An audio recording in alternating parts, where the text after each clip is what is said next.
Please comment where you are watching in the world. I should have known it was going to be a disaster the second Corwin suggested the gym for a first date. Like, yes, I work out. I try to stay in shape. But that doesn't mean I want to perform squats under fluorescent lights next to a guy I barely know, while he deadlifts like he's auditioning for a protein powder commercial. First dates are supposed to be light, flirty, maybe involve a latte and some bad jazz in the background, not sweat, grunting, and awkward mirror eye contact. But I said yes, because I was in a weird place. It had been a long month. I was ghosted by a dentist, accidentally liked a co-worker's wedding photo from 2016, and had a conversation with a guy who described himself as a free thinker who doesn't trust clouds. So when Corwin messaged me, and he actually seemed funny, I figured what the hell. He said he knew a great place. It's not a chain or anything, he texted. Real vibe. Raw. Underground. That should have been clue number 2. So I pulled on my best leggings, tied my hair up like I meant business, and drove across town to a warehouse-style gym tucked behind a vape shop and a donut place. It had one of those gritty names, something like Grind or Iron Flesh. The kind of place where people wear weighted vests to walk on treadmills. The windows were fogged up. I could already hear heavy bass echoing through the walls. I sat in my car for a minute, gripping my water bottle like it could protect me. I should have left. Truly. But instead, I took a breath and walked in. Corwin was already there, and the smell hit me before he even said hello. Imagine a gym sock soaked in vinegar. Now at a forgotten protein shake bottle that rolled under a car seat in July. That's what Corwin smelled like. A full-body funk that clung to the air like a curse. And he was smiling. All teeth. Like this was the best day of his life. "Bryony," he yelled, way too loud for someone that close. "You made it." He clapped a hand on my shoulder so hard I almost bit my tongue. He was wearing a sleeveless tank top that looked like it had been washed exclusively in Monster Energy drinks, and shorts that were simultaneously too tight and too long. On his feet, toe shoes. Bright orange. Like his toes were doing jazz hands. I tried not to flinch. "Ready to get after it?" he said, bouncing slightly on the balls of his feet. "Sure," I lied. We started with cardio. He chose the treadmill next to mine, and immediately cranked the speed up to what I can only describe as escaping a zombie apocalypse. His arms flailed. Sweat sprayed. He pounded the belt like it owed him money. I jogged lightly, trying to pretend I didn't know him. People stared. One guy moved 2 machines down mid-run. I envied him. "I like to start strong," Corwin shouted, turning toward me while still sprinting. "Get the blood moving." I nodded, pretending I couldn't hear him over the music. After 5 minutes of cardio, for me, he probably ran 7 imaginary marathons. We moved to weights. That's when things really unraveled. Corwin loaded the barbell like he was training for the Olympic trials. No warm-up. No stretching. Just straight into a lift that made his spine curve like a shrimp cocktail. He grunted with every rep, loud, theatrical grunts that made people turn their heads and frown. "I'm gonna need a video," he said between breaths, handing me his phone. "Form check. Gotta keep the angles clean." So now I'm standing there, recording a sweaty man I just met online, while he deadlifts like his back was made of soggy spaghetti. Every few reps, he dropped the bar with a deafening crash that made me jump. The floor shook. A nearby trainer scowled. "Earthquake drills," he said, laughing at his own joke. I did not laugh. Next, he insisted we do circuits. No breaks. Just machine to machine, like some kind of punishment loop. He never wiped anything down. I carried around those little paper towels from the dispensers, trying to be sneaky about wiping the pools of sweat he left behind like a shame janitor. I asked if he had a towel. He said, "Nah, I like to feel the sweat. It's primal." I almost left right then. Then came the final straw. We stepped outside for a cool down, which, in Corwin's mind, meant circling the side of the building near the dumpsters. The air was stale. The sun was setting. And then, without warning, he hawked the loudest, wettest loogie I've ever heard and spat it onto the pavement 2 feet from my shoe. It actually splashed. He didn't apologize. Didn't even acknowledge it. Just kept talking about his macros and how sleep is the most anabolic supplement. I stopped listening. We sat on a metal bench. He was panting, fanning himself with a protein bar wrapper. I sat like a statue, breathing through my mouth. "You want to grab a smoothie?" he asked. "I have to let my dog out," I said. "I don't have a dog." I speed-walked to my car like I was being chased. Didn't even look back. Just straight to the driver's seat, door locked before I sat down. The smell followed me. Not literally, I hoped, but in my memory. It clung there like smoke after a bonfire. Except instead of marshmallows and pine, it was sweat, spit, and crushed gym ego. I sat for a moment, air conditioning blasting, trying to process what just happened. I stared at my hands on the steering wheel like they might offer answers. They did not. They trembled slightly, though, which felt appropriate. I pulled out my phone and texted my best friend. I just survived a date with a human gym sock. She responded instantly. OMG. Is he hot at least? Only if you're into damp trolls who deadlift like they're trying to summon a demon. I didn't hear from Corwin that night. But the next morning, I woke up to a DM on the app. Had a great time yesterday, flex biceps fire, you killed it. I stared at it, blinked, deleted the app. I didn't even block him. Didn't feel the need. The silence, as always, would do the job. And that gym, I haven't been back since. Not because I hate working out, but because somewhere in that building, I know there's still a drop of his sweat on a bench seat, and I can't take the risk. Now, whenever someone suggests a fitness date, I smile and say, "Oh, I'm more of a solo workout kind of girl." I don't usually go for people with a massive online presence. It's not a judgment thing. I get that it's part of the culture now, but personally, I've always felt weird around cameras. The idea of broadcasting yourself constantly, turning your life into content, it just makes my skin crawl a little. I'm not that guy who needs to post everything or live stream my dinner. I still keep my phone on silent like it's 2009 and forget where I parked at least twice a week. But I matched with Seraphine because she looked cool. Genuinely cool and sexy. She sent voice notes when we spoke, which I liked. Her voice was warm, kind of husky, and she laughed a lot. No weird energy, no forced deep talks. Just casual. Then she suggested we meet up. Her idea, the pop-up food market on the east side of Portland. One of those weekend things with rotating vendors, string lights, and overpriced fusion tacos. I was down. Felt low pressure. Public. No forced intimacy. The place was already buzzing when I arrived. Late afternoon sun bleeding into golden hour, music drifting from somewhere I couldn't see, and lots of people holding color-coded cocktails in mason jars like they were accessories. I scanned the crowd, then spotted her under one of the string lights. She waved, holding a smoothie that looked like it had been scooped from a koi pond. Bright green, thick, with a straw that struggled to stay upright. "Cashin," she called, grinning. "You made it." She wore a denim jacket 2 sizes too big and white sneakers that had clearly lived through a few festivals. Her energy was immediate, bouncy, friendly, a little chaotic in a way that felt magnetic. I smiled and walked over. "Hey," I said, "that smoothie looks radioactive." She laughed. "It kind of tastes like sadness and wheatgrass. But it's good for you, right?" We started walking through the rows of food trucks and tents, checking menus and debating what to eat. She made a joke about how half the food looked like it was designed for Instagram rather than digestion, which made me relax. We settled on tacos for me, dumplings for her, and found a little wooden table near the edge of the market, the kind that wobbled if you breathed too hard. At first, it was great. We talked about nothing and everything, bad movie sequels, weird coffee orders, the time she accidentally bought a plant that turned out to be plastic. She was easy to be around. But then I started noticing things. It was subtle at first. Not outright red flags, more like yellow ones. She kept glancing down at her phone, which was fine.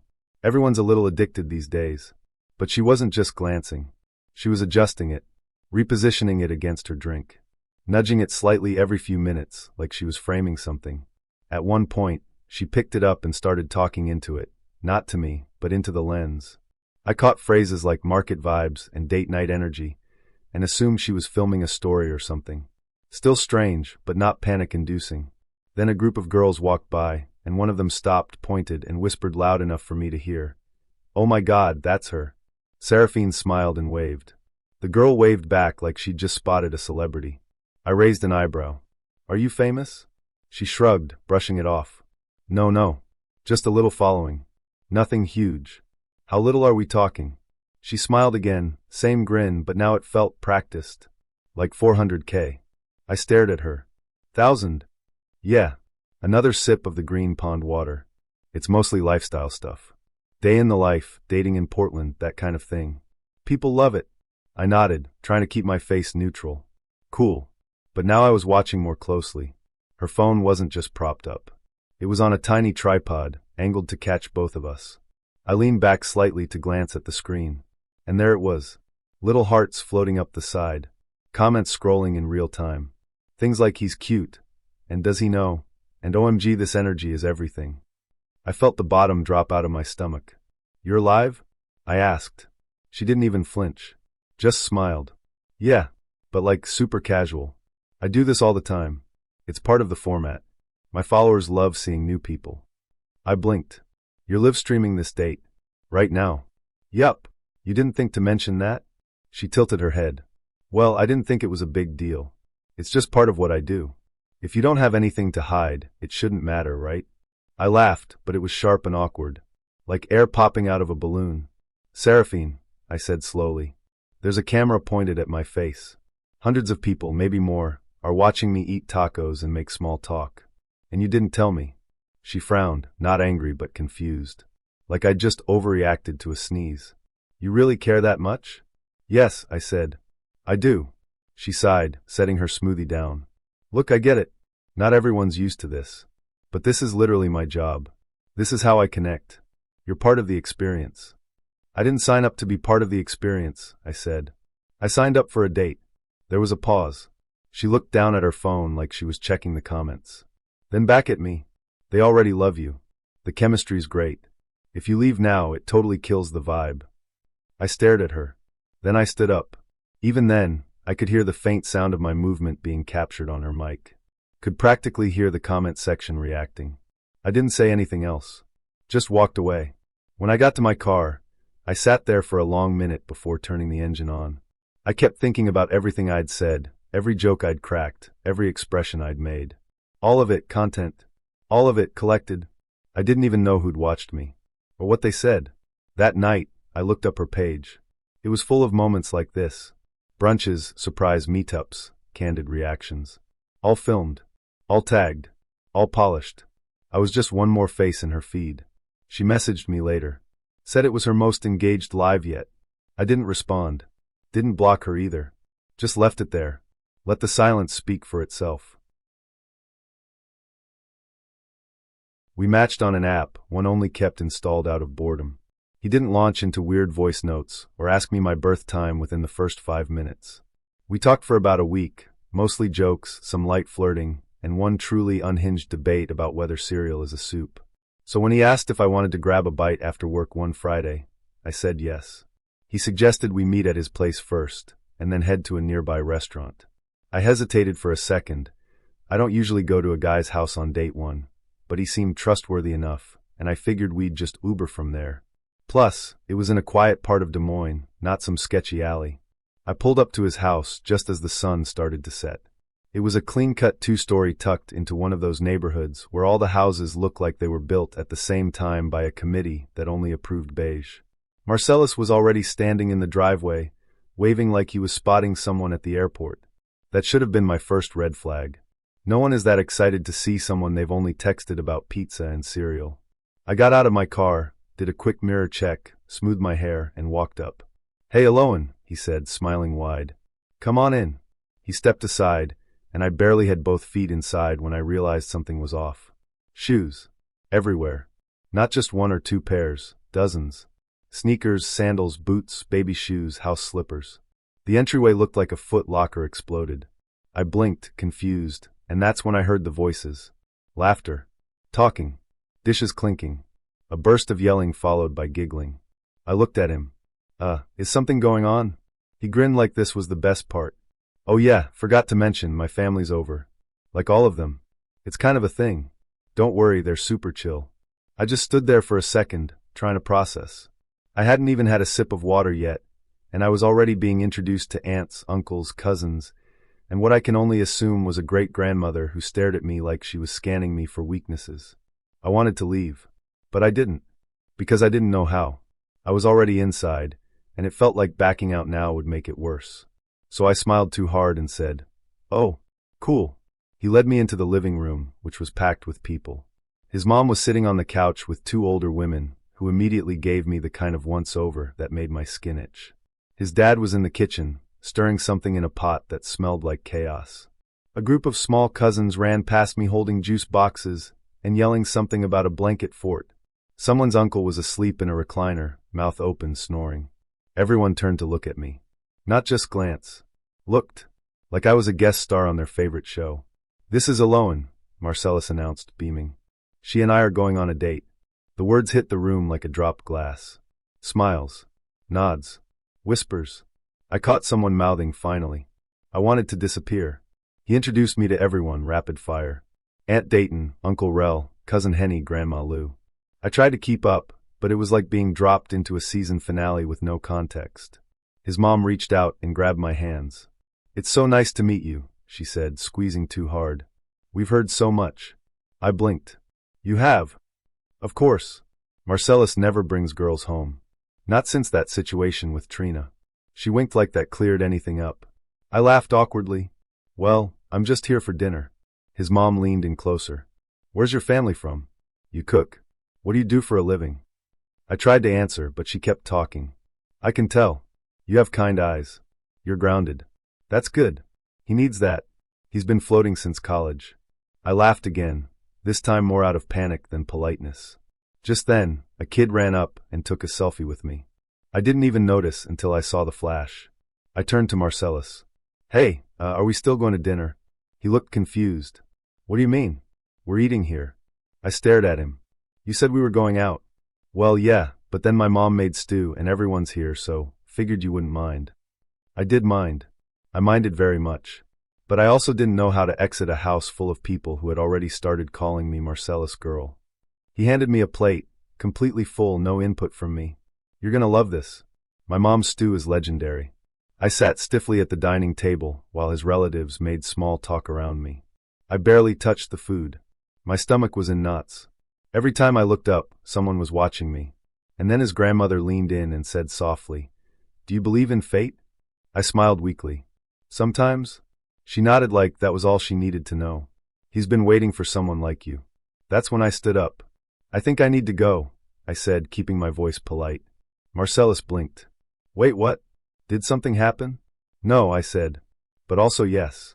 He stood too. "I can walk you out." Outside, he looked genuinely confused. "Did I do something wrong?" I hesitated. "You brought me into the middle of a family reunion, on a first date. You never asked if I'd be okay with that." He looked sheepish. "I just thought it'd be fun. They'd get to meet you, and you'd see the real me." I nodded. "I get that. But maybe show someone the real you in stages." He didn't argue. Just nodded and said, "Okay." I got in my car and drove off. I didn't block him. I didn't ghost him. I just stopped replying. He texted a few more times over the next week. Polite, hopeful. Asked if I wanted to grab coffee. No mention of the family dinner. I never answered him back. I wasn't even supposed to go out that night. My plan was to stay in, demolish a plate of overpriced chicken wings, and let some dumb show lull me into that sweet, sleepy haze where you forget you're lonely. But I'd been chatting with Tashira online all week, and she had this energy that made you feel like you were already in on the joke. She sent memes like they were love letters and laughed at her own voice notes. It was easy, casual, like we were already friends, with just enough flirt under the surface to keep things interesting. She suggested bowling. Random, borderline middle school, but I was into it. Not loud like a bar, not stiff like a coffee shop. Plus, built-in breaks between turns? That's date design genius. The alley she picked was just off the highway, and somehow hadn't changed since 1998. Fluorescent buzz. Scuffed floors. Snack bar smell that was 80% nacho cheese and 20% mystery. I loved it immediately. Tash was already at the counter when I got there. She was shorter than I expected, all curly hair and attitude, hoodie tied around her waist, chewing gum like she had unfinished business with it. She gave me a playful shove instead of a hug and said, "Hope you're not one of those people who takes bowling seriously." "I only take 3 things seriously," I replied. "Parking mozzarella sticks and not dying in public." She laughed. We got our shoes, picked a lane, and got started. And honestly, it was fun. She was competitive in a loud, dramatic way. Every time she hit any pins, she'd cheer like she'd just won an Olympic event.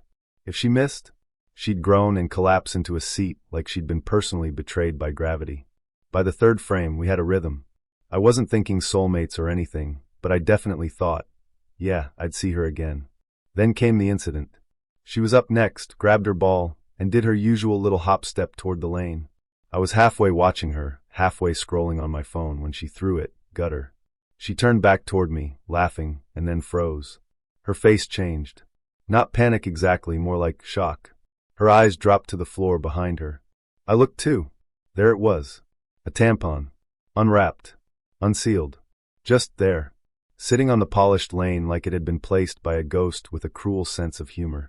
She moved fast, like ninja fast, scooping it up with a napkin and walking past me toward the bathroom without saying a word. I sat there, stunned. My brain tried to rationalize it. Maybe it fell out of her bag. Maybe it wasn't even hers. Maybe I was hallucinating. But the look on her face said otherwise. I watched the little console where you type in your name, pretending it had answers. It did not. She was gone for maybe 10 minutes. Could have been 5. Felt like an hour. When she came back, she wasn't the same. She sat down slowly, didn't look at me, just stared ahead like someone trying to astral project to another dimension. "You okay?" I asked gently. She nodded. "Yeah, just ready to call it. I think my body's staging a protest." I offered to walk her to her car. She politely declined, said she'd be fine. Then she gave me a look, like she was deciding whether to disappear entirely or just apologize for existing. She left fast. Not quite running, but definitely not strolling. I sat there, bowled one more frame out of sheer awkward momentum, and tried to wrap my head around what just happened. The thing is, I wasn't grossed out. Embarrassed for her, sure, but not disgusted. It was just such a human moment, raw and real in a way most dates never are. She messaged me the next day. Said she was sorry. Said she didn't even know how it happened. That she'd checked, thought everything was in place, and maybe it shifted or wasn't set right. Her words, not mine. I told her it was okay. That it sucked, but it didn't change what I thought of her. She replied, "Appreciate you, but I can't look you in the eye without reliving it." And that was that. We never saw each other again. Now, every time I walk past that old bowling alley, I think about how fast normal can unravel. You can plan the jokes, the outfit under the outfit, and life will still hand you a curveball. Or in this case, a rogue tampon on lane 6. And yeah, I still have the shoes from that night. Forgot to return them. They sit in my closet like a weird little souvenir from the most human date I've ever had. I should have canceled the second I zoomed in on his profile picture. From the thumbnail, Joran looked fine. Clean-shaven, kind of basic, but in a safe, I recycle and don't yell at waiters kind of way. But it was a Tuesday. I was bored, the delivery apps were mocking me, and I'd already watched 3 hours of a docuseries about competitive wood carving. So I figured, why not? What's the worst that could happen? That was not a rhetorical question. The universe heard me. He picked a diner near the edge of Albany. Not the cool kind with retro booths and milkshakes that taste like your childhood. No. This was the kind of diner that had a jukebox still bolted to each booth, but none of them worked.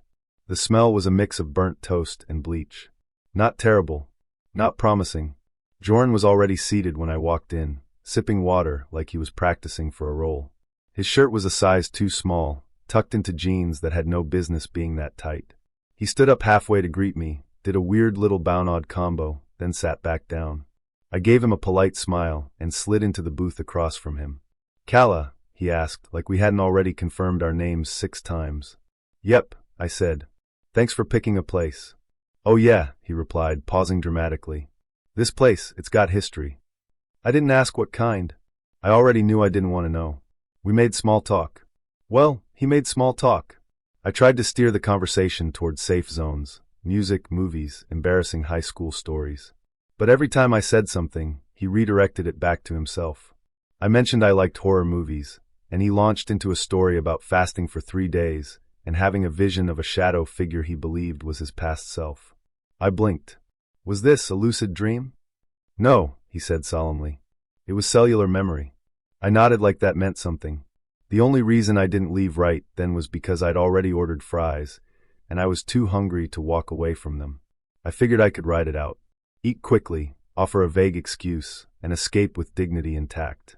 But then it started raining. Thin, misty, annoying rain.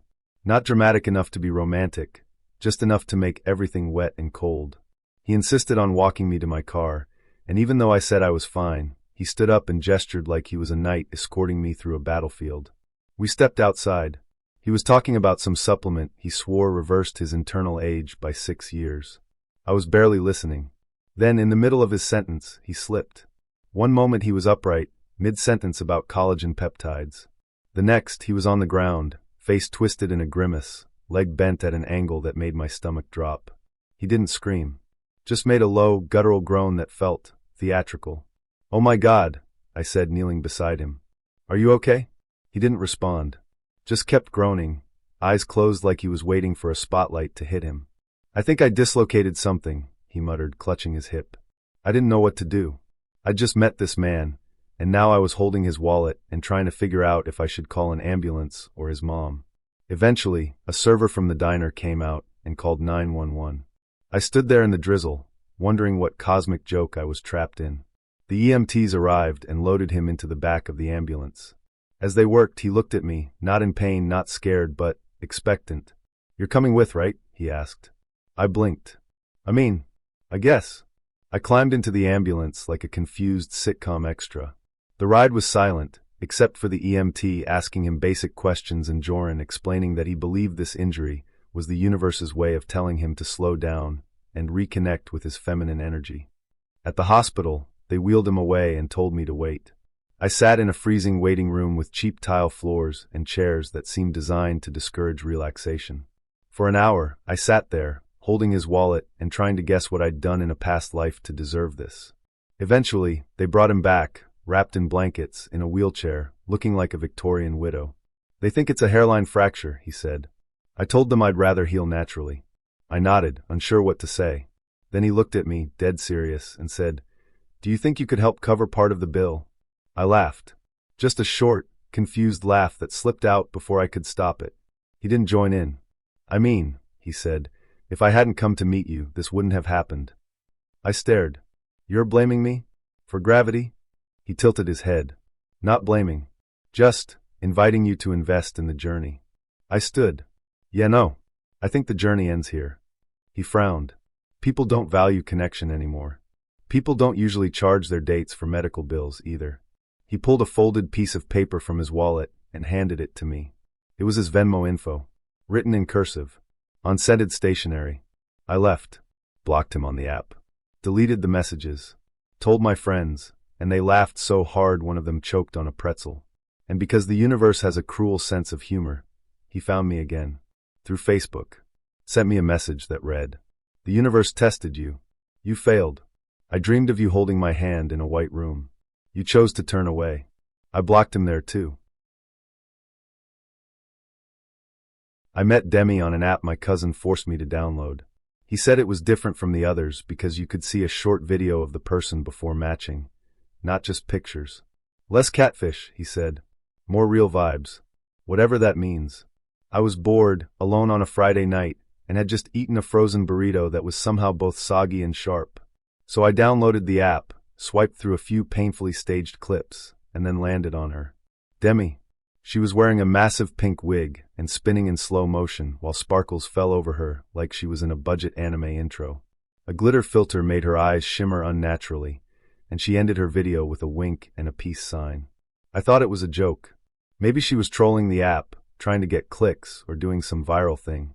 But I swiped right anyway. Maybe it was boredom. Maybe it was the way she smiled under all the glitter. Or maybe I just wanted to believe someone that weird would be interesting. We matched. Her messages came fast. Lots of emojis. Lots of Naya and tilde symbols. She kept calling me senpai and said things like rar xd unironically. I told myself she was being ironic. I told myself she was messing with me. She wasn't. She asked if I wanted to hang out Saturday night. Said she knew a super aesthetic place. I agreed. She sent me the address. Kawaii Corner Cafe, located in a strip mall behind a vape shop and a nail salon with a flickering Z in its sign. The cafe had no proper signage, just a pink piece of paper taped to the door with Kawaii Corner, written in bubble letters and surrounded by hand-drawn stars. I stood outside for a second, questioning every decision that brought me here. But then the door opened, and I saw her. And she saw me. "Lenny Kuhn," she squealed, waving both hands above her head. "You came. Sugoi." I flinched. Demi was in full cosplay. White thigh-highs, platform shoes with tiny bells on the laces, a micro skirt that looked made for a doll, and a hoodie with floppy cat ears on the hood. Her wig was the same, cotton candy pink, reaching down to her waist. Her cheeks were decorated with glitter stickers in the shape of stars, and she had whiskers drawn on with eyeliner. I walked in slowly. The cafe was something else. The walls were covered in hand-drawn posters of original anime characters with names like Princess Bubblegoth and Mecha Bachan. Plastic vines and fairy lights twisted around every corner. The lighting was dim, but not in a romantic way, more like they hadn't paid the electric bill. The smell was a mix of old sugar, stale air, and something faintly burnt. There were only two other people inside, a guy in a fox mask quietly reading manga in the corner, and a girl in a sailor uniform playing with a Tamagotchi. Demi led me to a booth that was stickier than it had any right to be. The plastic seat crinkled beneath me. I was afraid to touch the table. She sat across from me, knees together, hands folded like she was waiting for a tea ceremony to begin. "I'm so happy you came, senpai," she said, voice high and breathy. "I was nervous you'd ghost me like the last one." "The last?" I started. "He didn't understand the magic," she said, then giggled like a cartoon witch. I nodded slowly and picked up the laminated menu. It had items like Pikachu pancakes and mochi of despair. Everything looked aggressively pastel. The drink options included unicorn tears and bubble milk doom. I ordered a black coffee. Demi ordered a plate of bear-shaped mochi and a mystic matcha float. While we waited, she pulled out a pink drawstring bag and began placing plush dolls on the table one by one. They were handmade. Not in a cute Etsy way, in a stitched-together at 3 a.m. by candlelight kind of way. Some had mismatched eyes. One had hair that looked suspiciously real.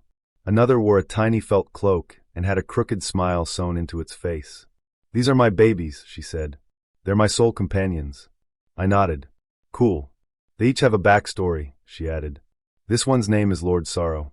He was cursed by the moon and can't love until he finds his mirrored flame." She placed Lord Sorrow directly in front of me. I tried to breathe. The food came. My coffee tasted like it had been brewed in a microwave. Her mochi were terrifyingly cute. She spent 5 minutes taking photos of them from different angles. Then she fed one to me, making airplane noises. "Open wide." I did. Out of fear, mostly. The mochi was cold and doughy.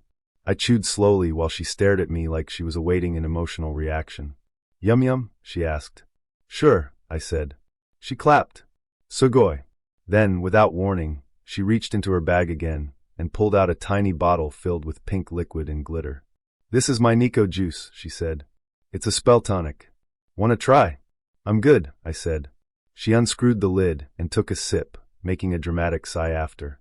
"It tastes like destiny," she whispered. I nodded. That's when she leaned forward. Her eyes locked on mine. "Do you believe in fate, Lennox-kun?" "I believe in moderation," I said. She giggled again. Then her face shifted. "You don't believe in the magic, do you?" I didn't answer. She tilted her head. "You think I'm weird?" "No, I lied." She blinked slowly, then smiled. "That's okay. Weird people always find each other." I smiled weakly. Then she excused herself to the bathroom. I sat there, surrounded by stitched creatures and mochi bears, wondering how I'd make it out without offending someone who may or may not practice moon spells. She was gone for 5 minutes. Then 10. I stood, unsure if I should check on her. As I stepped toward the hallway, I heard something, a giggle. That same high-pitched, helium-laced sound. It echoed down the hall. I froze. Then I saw it. On the table. She was gone. The plushies had been rearranged. All of them now faced my seat. In the center of the table was a folded napkin with a heart drawn on it. Inside the heart, in pink ink, "Found you." I didn't wait. I left the cafe. Fast. I got in my car, locked the doors, and didn't look back. I've been to some weird dinners in my life. Once, I went on a triple date where everyone got food poisoning from a fondue fountain. Another time, I accidentally ended up at a raw vegan potluck where someone passed around fermented cactus water and cried while describing its gut wisdom.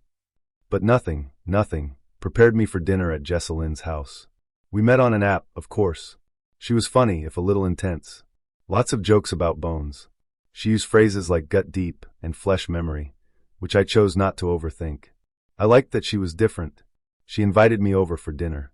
Said she'd cook something personal and unforgettable. I should have taken that literally. Her house was about 15 minutes outside Baton Rouge proper, tucked between cypress trees and half hidden by kudzu.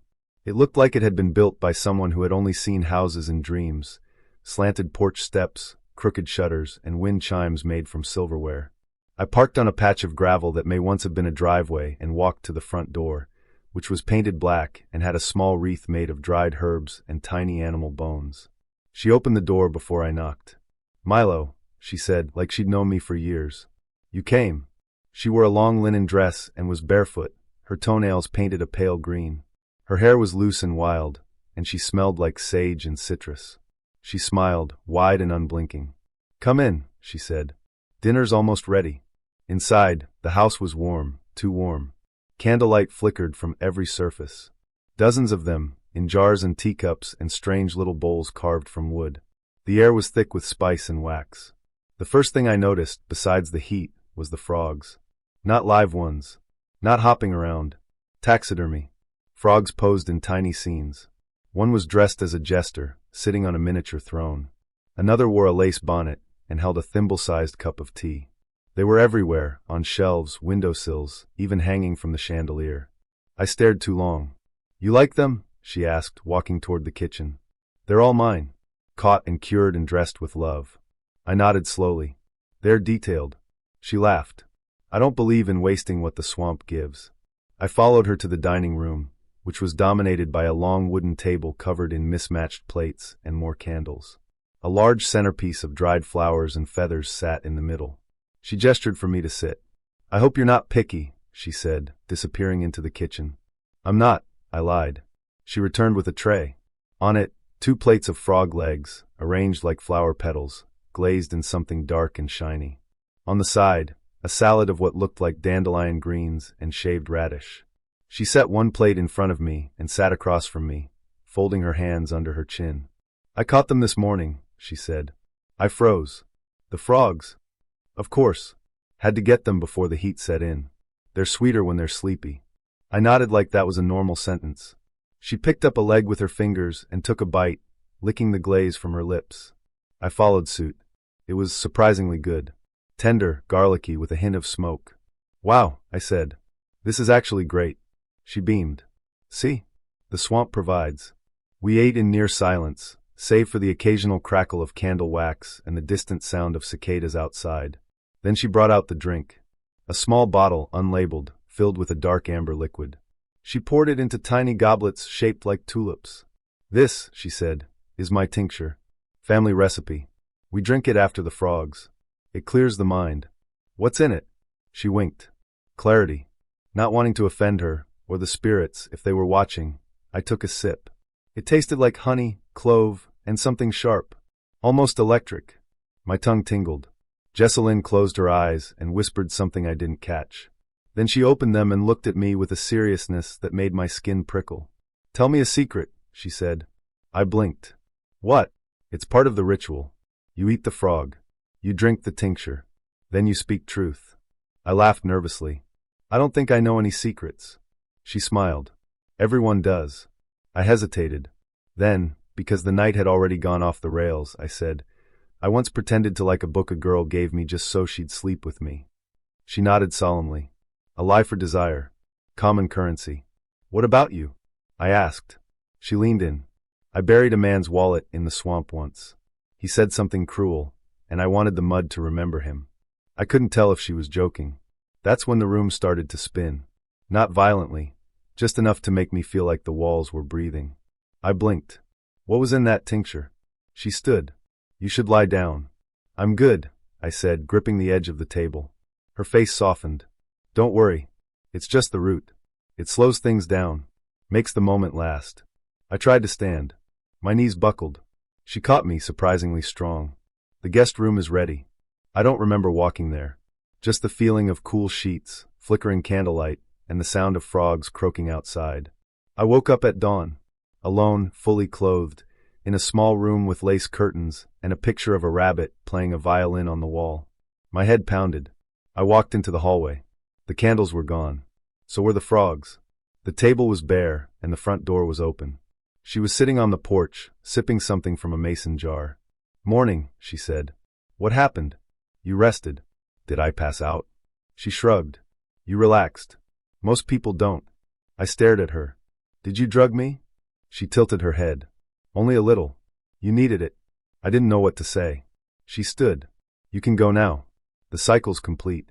What cycle? She smiled. Don't worry. You won't remember clearly. She was right. By the time I drove back into town, the details were already fading, like a dream you try to hold on to but can't. The Candlelight Cafe wasn't a place I'd ever heard of before she suggested it. No website, no social media presence. Just an address tucked into the edge of a cobblestone alley I'd probably walked past a dozen times without noticing. When I asked how she found it, she just said, "It's one of those places you don't find unless you're supposed to." Fair enough. We'd matched on a niche dating app, not one of the popular ones. This one was all black backgrounds and serif fonts, for people who prefer mystery over small talk. I never paid for those kinds of apps, but this one was free and weird. I was bored. She was the first person I matched with. She chose the time. 7:06 p.m. Not 7 o'clock. Not 7:15. I didn't ask why. I just showed up. The cafe was small, maybe 6 tables. Every surface was dark wood or velvet. No overhead lighting, just candles. Dozens of them. Thick ones, thin ones, some dripping wax into antique saucers. The air smelled like cinnamon and something floral I couldn't identify. There was no music, no buzzing, just quiet. Ellie looked up when I entered and smiled softly. "Clay," she said. "You came. You're hard to say no to," I replied, trying to sound charming but mostly just relieved she looked like her photos. She extended her hand. I took it. Cold, delicate fingers. Not clammy, just cool, like she'd been holding something metal. We sat. A waiter, tall, pale, and silent, appeared without a sound and handed us menus written in cursive so elaborate I had to tilt the page to read it. The options were strange. Winter's root soup. Ashbloom tart. Lamb with nightberry reduction. No prices. Ellie didn't open her menu. I already know what I want. I nodded and pretended I did too. I ordered the soup. She ordered the tart. The waiter nodded once and vanished. We talked. At first, it was normal. Books. Dreams. She told me she used to collect dead insects and pin them in shadow boxes. I told her I once found a 1930s love letter inside a library book and kept it. She smiled at that. That's romantic. And slightly illegal. I didn't say I stole it. You didn't say you returned it. Touché. But the longer we talked, the stranger things got. Not dramatically. Just subtly off. She asked questions like, "What do you think your shadow does when you're asleep? And if you had to relive one memory every night for the rest of your life, what would it be?" I laughed at first. Tried to match her energy. But she never laughed. Just listened. Eyes fixed on me, blinking less than anyone I've ever met. The food arrived. My soup was black. I don't mean dark brown, I mean black. Oily, fragrant, and dotted with tiny white herbs. It smelled like cloves and earth. Her tart was a deep purple, almost blue. Steam curled off it like fog. We ate slowly. "Do you ever feel like you're not entirely real?" she asked mid-bite. I paused. "Sometimes. Usually when I look at old photos." She nodded. "That's when it starts for most people." I wanted to ask what it was, but something in her voice made me stop. We finished our meals. The waiter returned with 2 tiny glasses of something crimson and thick. "Compliments of the house," he said, the only words he'd spoken all night. I looked at the glass. "What is it?" Ellie smiled. "It's tradition." I sipped. It was sweet. Dark fruit, maybe. But also something metallic underneath. She drank hers in one smooth motion, and set the glass down with a soft clink. That's when the candles flickered. All of them. At once. Like the air had shifted. I looked around. The other tables were empty now. I didn't hear anyone leave. No chairs scraping. No footsteps. Just gone. "We should go," I said, trying to sound casual. "Why?" she asked, not moving. "I just think I left my car lights on." She tilted her head. "You didn't drive." My heart stuttered. "How do you know that?" She smiled again. "You said it earlier. Before we sat down." "I didn't." She leaned forward. "You did." I felt dizzy. The air was thicker now. Warmer. I stood. She didn't. "Ellie, you're not ready to leave yet." Her voice was calm. Certain. I turned to find the door. But there wasn't one. Just a wall of candles. Hundreds of them. I turned back to her. "What is this?" She stood now too. I just wanted to see if you'd come. Why? Because not everyone does. I backed away. My legs felt heavy, like the air had grown hands and was holding me in place. She stepped forward. You said you wanted something different. Something real. This isn't real, I whispered. She smiled gently. It is now. And then, nothing. Just black. Like someone turned off the world. I woke up in my own bed. Sunlight. Sheets. Phone buzzing. A text from an unknown number. Thanks for dinner. You almost made it. Try again sometime. E. I sat up. Checked my wallet. My coat. My phone history. No charges. No photos. No cafe address. I walked the alley. Nothing was there. Still isn't. But at night, sometimes I dream of candles. And I wake up with the taste of night berries on my tongue. I should have known she was rich the moment I saw her last name. Carrington Dupree. That kind of name doesn't belong to people with normal jobs or student loans. But I didn't think about that when we matched. We messaged for a few days. She was witty, used semicolons, and didn't flinch when I admitted I'd never been to Europe. She laughed at my jokes and recommended a short story collection that I actually liked. So when she suggested we meet for dinner, I said yes without hesitation. She picked the restaurant. A place called Le Petal, which I immediately Googled and then regretted Googling. White tablecloths, no visible prices on the online menu, and a dress code that included the words evening elegance. I considered canceling. I'd never even eaten at a place with valet parking, let alone one where the chairs had names. But I figured, it's just dinner. I can fake fancy for 2 hours. Spoiler, I could not. I arrived 10 minutes early, wearing the nicest thing I owned, a charcoal blazer from college, black jeans that passed as business casual if you didn't look too hard, and shoes I'd cleaned with a toothbrush that morning. The host looked me up and down like I'd just asked to borrow a charger. Mr. Callan? He asked, already skeptical. That's me, I said. Ms. Carrington Dupree is waiting at the bar. Of course she was. I followed him past tables that looked like museum installations. Each one had an orchid centerpiece and at least one person with a Rolex. I felt like a tourist in a billionaire's terrarium. Then I saw her. Evie. She was perched on a velvet bar stool, sipping something pale and glowing from a glass shaped like a tulip. She wore a silk blouse that probably cost more than my laptop and gold earrings that looked like they had backstories. She stood when she saw me, smiled wide, and leaned in for a cheek kiss. I panicked and went for a hug. We met somewhere in between. It was awkward. You clean up well, she said, eyes gleaming. Thanks, I replied. You look like you own a vineyard. She laughed. I don't. Yet. That yet echoed in my brain for the next 3 hours. We were led to our table by a waiter who called her Miss Carrington. When he handed us menus, hers didn't have prices. Mine did. I pretended not to notice. She started off by ordering a bottle of wine I couldn't pronounce. When the sommelier arrived with it, she nodded approvingly as he poured and swirled like we were in a film about French political intrigue. I tried to mimic her movements and nearly elbowed the bread basket off the table. So, she said once we were both settled, tell me something weird about you. I blinked. Weird how? Unexpected. Like, you once competed in a butter sculpting contest. Or you're secretly into taxidermy. I smiled. I can whistle through my teeth, but only if I'm upside down. She laughed. That's charmingly unsettling. And for a while it was good. She was funny, curious, and told stories that made you lean in.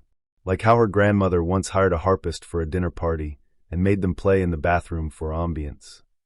Or how her family's summer home had a hidden room once used to store illegal absinthe. I tried to keep up, told her about my weird neighbor who collects garden gnomes, and how I once accidentally ended up in a goat yoga class because of a Groupon mix-up. She laughed. We clicked. Until the food came.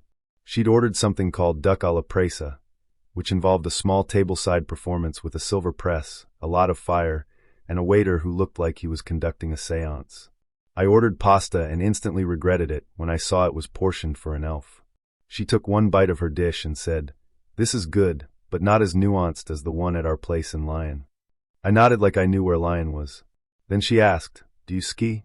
"Not really," I said. "Last time I tried, I fell off the lift before I even got to the slope." She giggled. "That's adorable." Adorable.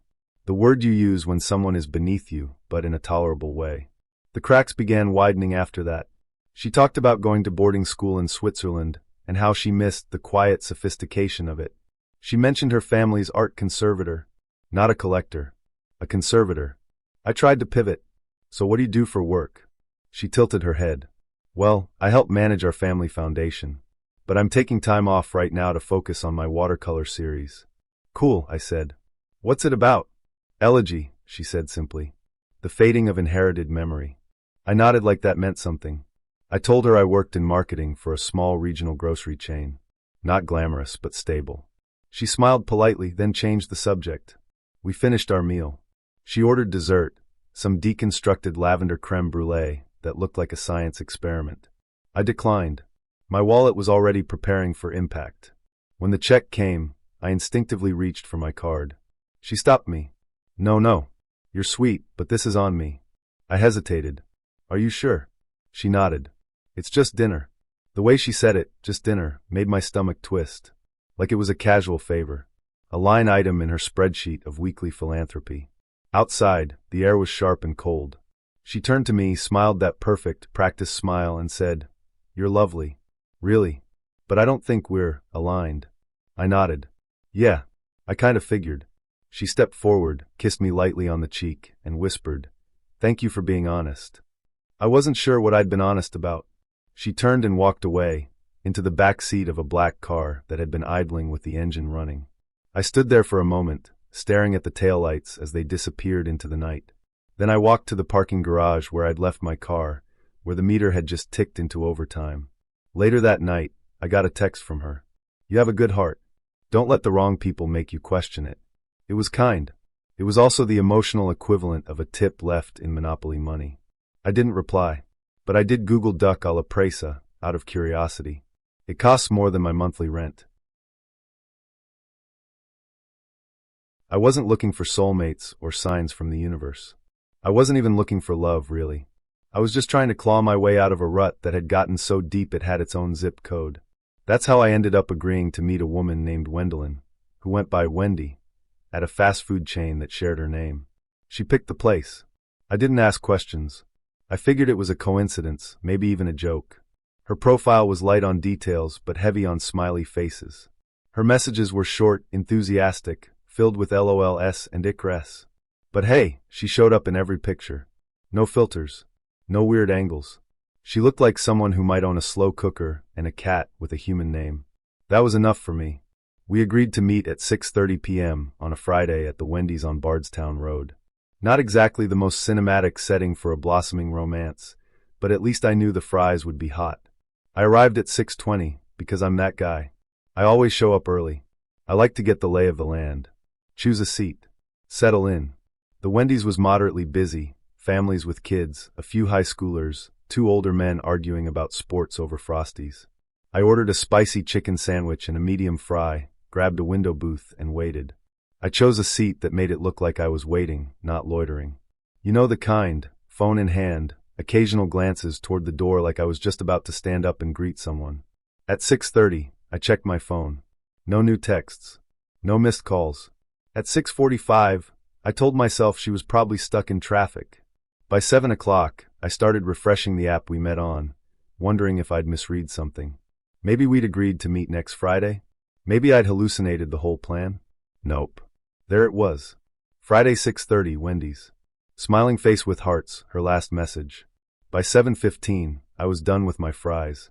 I'd eaten them slowly, one at a time, like they were part of a ritual I didn't fully understand. I hadn't touched my drink. The condensation had pooled around the bottom of the cup, like a little halo of defeat.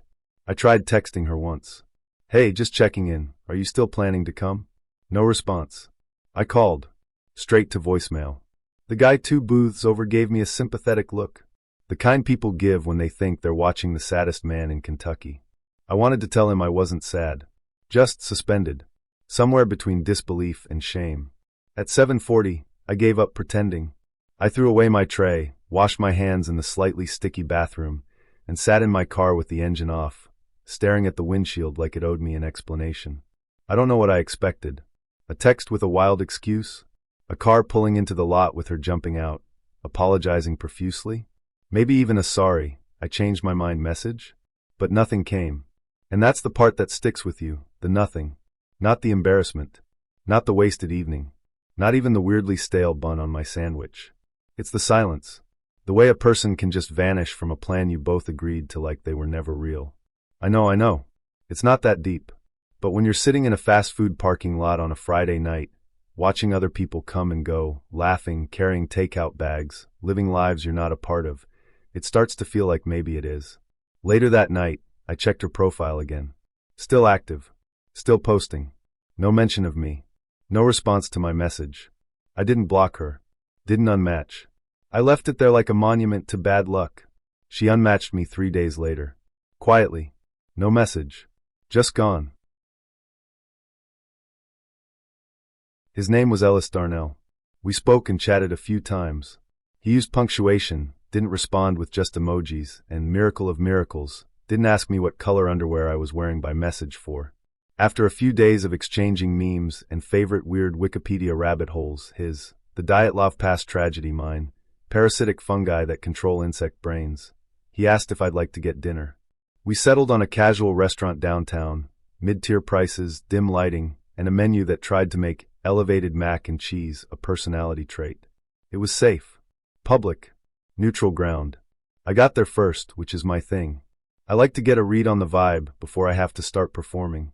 I chose a booth near the back, where the lighting was less harsh, and ordered a soda while I waited. Ellis showed up 5 minutes later, slightly out of breath but smiling. He had that soft-spoken, slightly awkward energy that makes you feel like you need to fill the silence for both of you. I didn't mind. I don't love people who dominate a conversation, and I liked that he didn't start with a joke about how short I was or how tall he was. Low bar, I know. We awkward hugged across the table, then settled in and started chatting. He was charming, quiet but thoughtful. He asked questions, didn't interrupt, and nodded like he actually cared about my answers. I told him about my job at the local library, and he asked if I'd ever found anything weird in a returned book. Answer, yes. So many things. Once a slice of pizza. Once a wedding ring.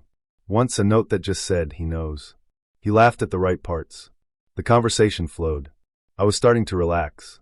Then, just as the server brought out our starters, Ellis excused himself to the bathroom. Be right back, he said, a little sheepish. Sure, I said. He returned 3 minutes later. No big deal. We kept talking. 5 minutes later, he excused himself again. Sorry, he mumbled. I drank a ton of water earlier. I smiled. Hydration is important.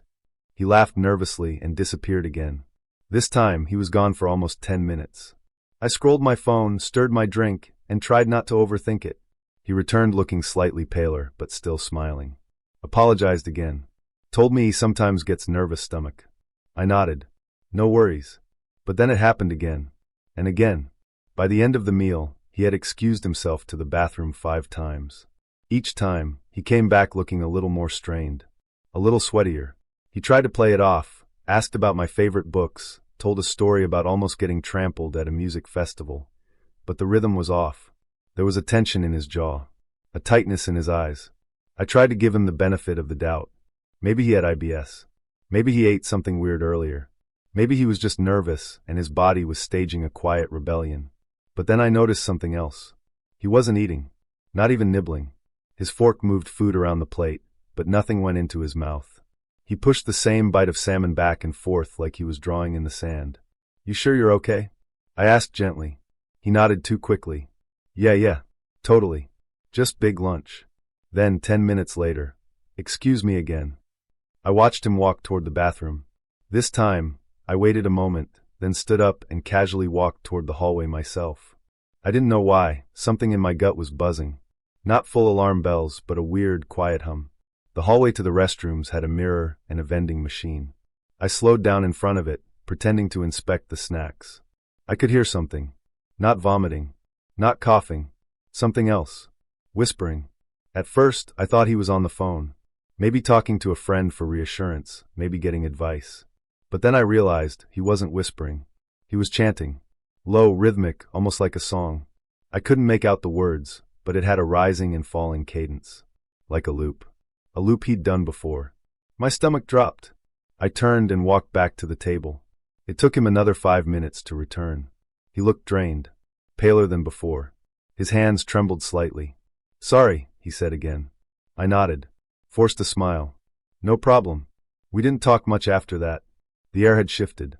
Whatever thread of connection we'd started weaving had frayed, and we both knew it. When the check came, he insisted on paying. I didn't argue. I just wanted to leave. Outside, we said goodbye. He didn't try to hug me. Didn't even reach out. Thanks for meeting me, he said. Yeah, I said. Take care. I watched him walk down the sidewalk, his shoulders tight, his pace stiff. Then I got in my car and sat there for a while, trying to make sense of the evening. The next day, I got a message from him. Hey Rowan, I just wanted to say sorry again for last night. I didn't want to explain at the table, but I have this condition. It's kind of a mix of obsessive-compulsive behavior and a physical compulsion. I have to go through a certain ritual when I eat out in public. It's exhausting, I know. I totally get if you're not interested in seeing me again. I didn't respond right away. I read the message twice. Then a third time. He was honest. And I respected that. But something about the way he'd whispered behind that door, the way he'd moved through the night like he was barely holding it together, it unnerved me in a way I couldn't shake. I didn't ghost him. I sent a polite message back. Said I appreciated his honesty, and I hoped he found someone who could support him.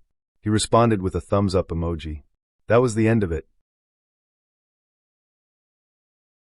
His first message was, "Do you ever think about how we all die with secrets?" I should have unmatched him.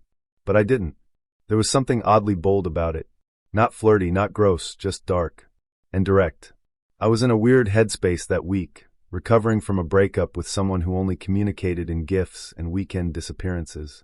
Nolan's absolute lack of cheerfulness felt like a weird kind of honesty. His profile didn't show much. A blurry photo of him holding a black cat. A close-up of a tattooed forearm. A bio that read, "Poet, listener, collector of sadness." I thought it was a persona. A bit. Portland's full of those. We exchanged a few messages. He was articulate, intensely introspective, and referred to the moon as her. I figured, okay, maybe he's a little dramatic, but I can survive one date with a guy who owns multiple rings. We agreed to meet at a cafe called Blackwood Hollow. All black walls, heavy curtains, and coffee served in mismatched Victorian teacups. The kind of place that smells like cinnamon, dust, and unresolved trauma. He arrived before me. I spotted him in the back corner, hunched over a leather-bound notebook. He wore a long black coat, despite it being 62 degrees, and silver rings on 4 fingers. His hair was jet black, shoulder-length, and artfully messy. He looked like a villain in a fantasy novel who'd recently taken a poetry workshop. I approached slowly. "Nolan?" I asked. He looked up. His eyes were startlingly pale. Not creepy, just like he hadn't slept in a while. "Marin," he said, standing. He didn't smile. Just nodded solemnly, like we were about to discuss a will. We sat. He didn't ask what I wanted to drink. Just gestured to the barista, who brought over 2 steaming mugs of something dark and fragrant. "I ordered for you," he said. "Sumatra dark roast with a whisper of clove. It suits you." I blinked. "Thanks." We sipped in silence for a moment.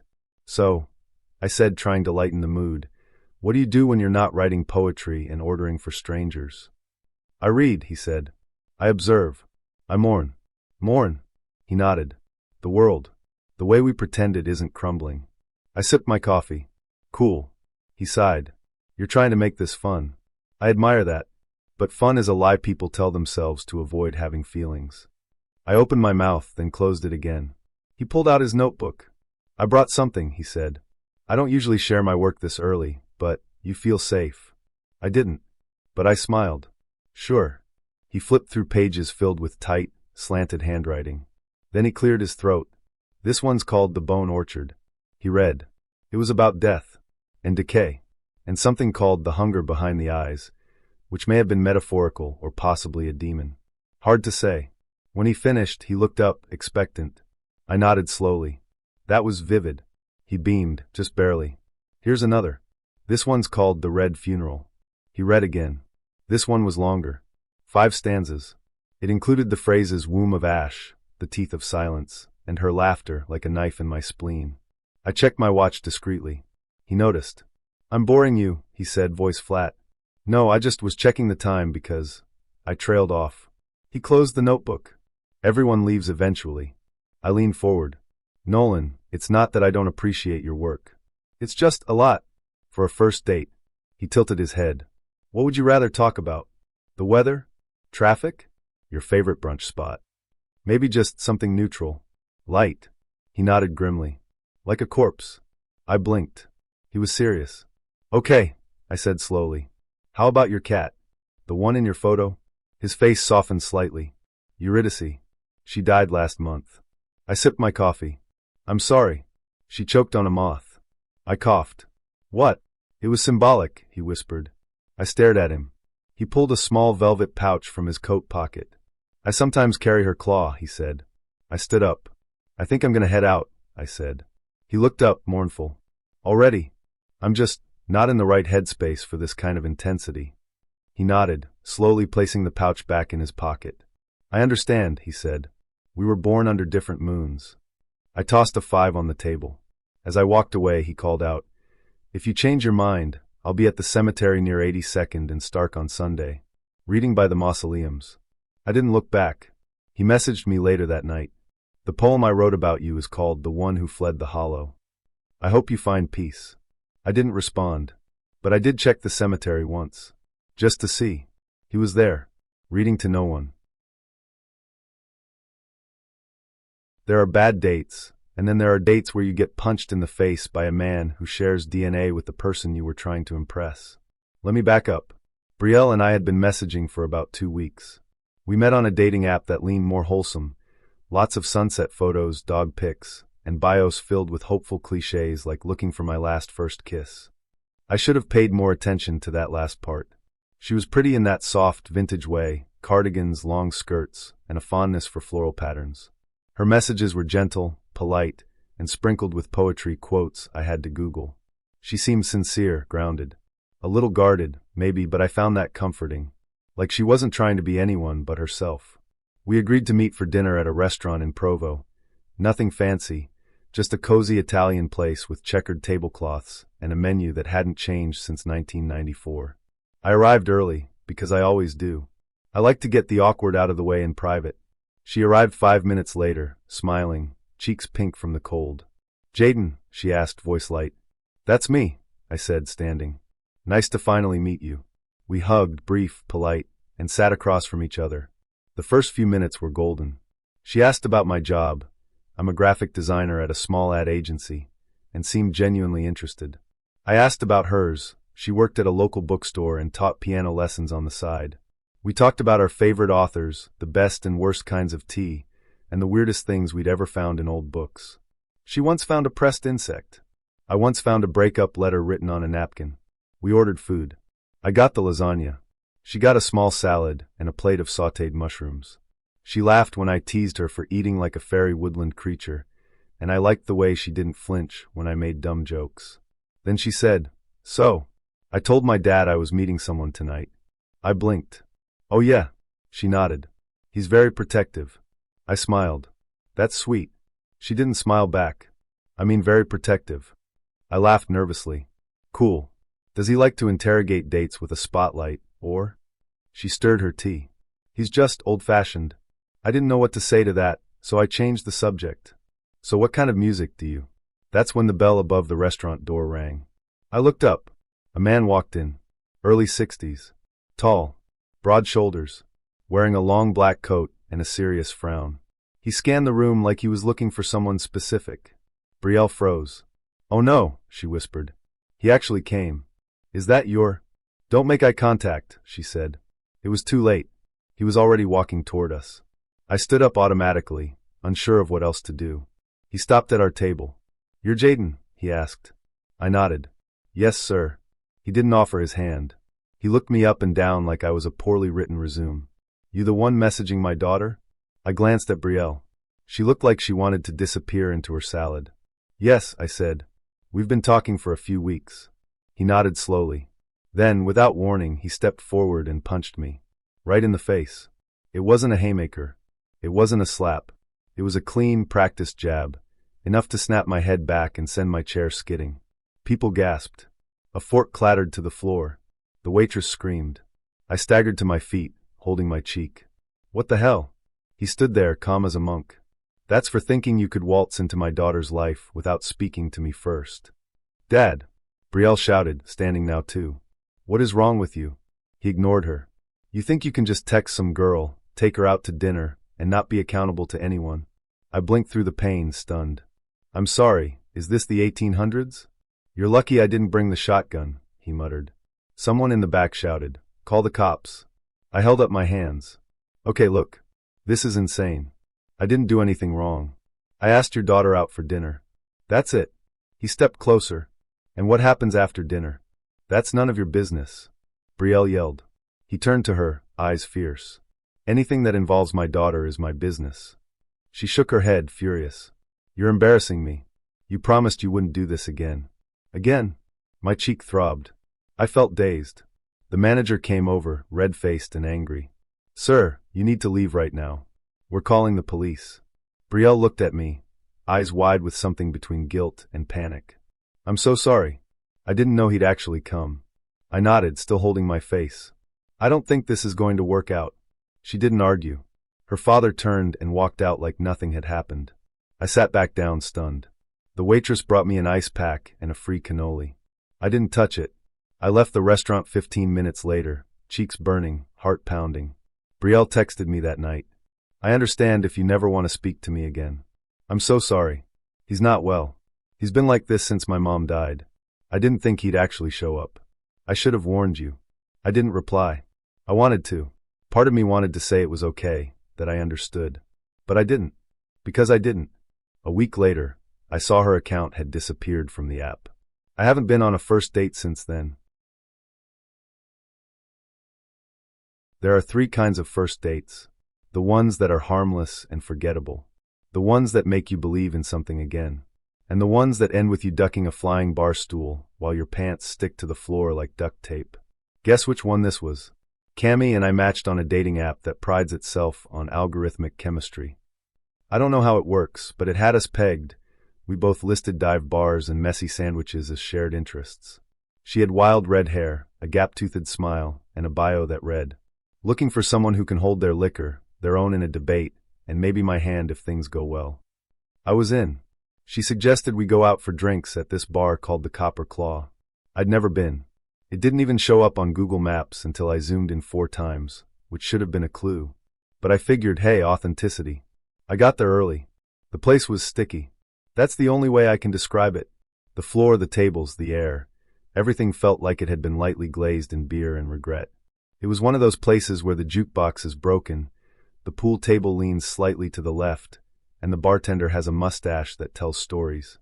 Cammie showed up 10 minutes late, but with a grin so unapologetic it was hard to be annoyed. She wore black jeans, a vintage Prince t-shirt that clung in exactly the right way, and hoop earrings that caught the light every time she tossed her head. Sorry, she said, sliding into the booth. I had a wardrobe malfunction. My bra strap snapped, so I MacGyvered it with a hair tie. Don't judge me if I start readjusting every 5 minutes. I laughed. Sounds like you came prepared. I always do, she said. Except when I don't, which is most of the time. We ordered drinks, whiskey for her, a local IPA for me, and settled in. And at first, it was perfect. She was funny in that slightly unhinged way that makes you want to lean closer just to hear what she'll say next. We talked about music, bad tattoos, and the worst jobs we'd ever had. She once worked at a haunted house where she had to hide in a coffin and pop out screaming every 4 minutes. I told her about the time I got fired from a sandwich shop for giving a free hoagie to a kid who cried because someone stole his bike. I'd sleep with you for that, she said, then immediately laughed. Kidding. Kind of. I blushed because I'm not as cool as I pretend to be. She reached for her drink, missed slightly, and knocked it over. Whiskey spilled across the table and into my lap. Oh my God, she said, wide-eyed. Did I just baptize your crotch? I stood up fast, trying to shake off the cold liquid. The dampness spread down my thigh. Yep, I said. You definitely did. She grabbed napkins and started blotting my pants with zero hesitation. I'm so sorry, here let me. Cammie, it's okay. But she was already dabbing at my inner thigh in the middle of a dive bar, and a man at the next table raised his eyebrows like he was watching an off-Broadway performance titled First Date, Bad Decisions. I gently took her hand. Maybe let's not give the bar patrons a show. She laughed. Fair. Sorry. My reflexes are faster than my filter. We sat back down. I tried to ignore the chill in my jeans and how the fabric now clung in a way that felt both intimate and deeply cursed. Then she said, "You know, this is the kind of night that either ends in a great story or an arrest." I should have taken that as foreshadowing. Two guys at the bar had been loud since we walked in.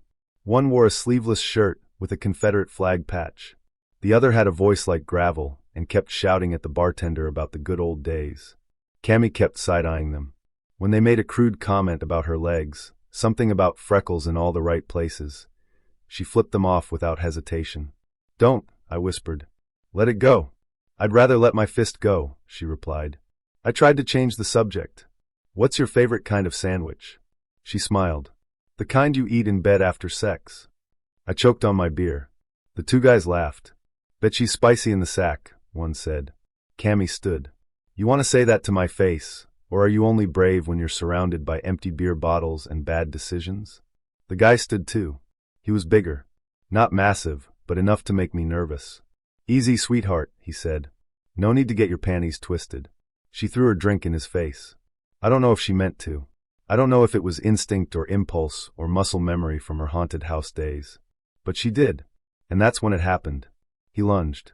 I stepped between them, hands up, trying to de-escalate. The bartender shouted something. People stood up. A glass shattered somewhere. Then someone, maybe the second guy, tried to grab Cammy's arm. And she punched him. Square in the jaw.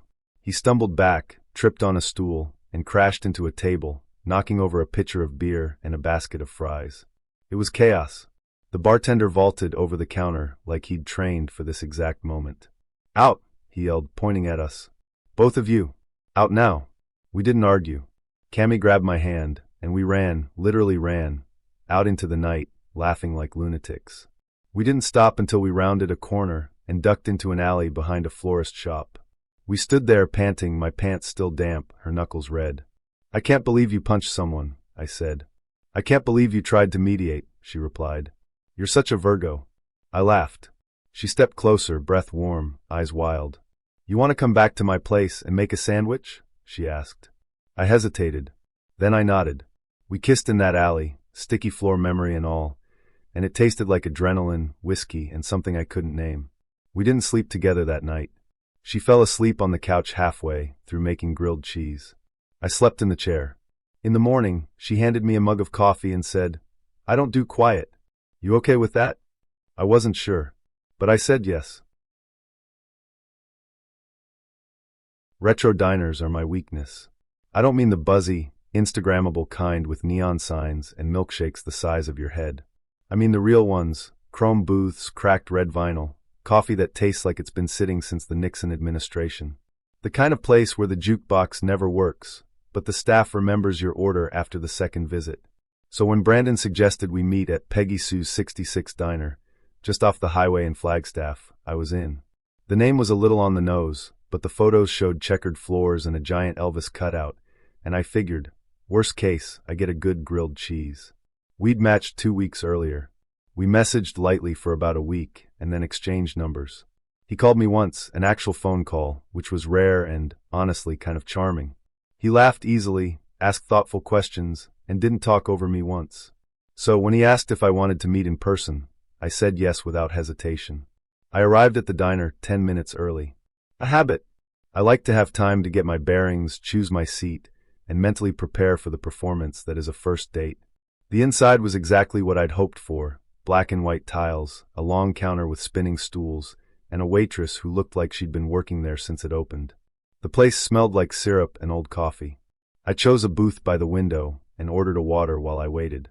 Brandon walked in right on time. Tall, clean-shaven, wore jeans and a flannel like it was a uniform. His smile reached his eyes, and he greeted me with a handshake, firm but not aggressive. "Maris, right?" he said.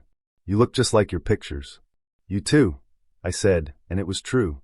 He looked like the kind of guy who built things with his hands and didn't know what an air fryer was. We sat. The waitress came over and called him Han, which I took as a good sign. We both ordered breakfast for dinner. He got chicken fried steak with eggs. I ordered waffles and a side of hash browns. The conversation started easy. Work, family, how weird it is to date as an adult. He told me he worked in HVAC repair, had 2 brothers, and once broke his arm falling out of a tree at 14, while trying to impress a girl.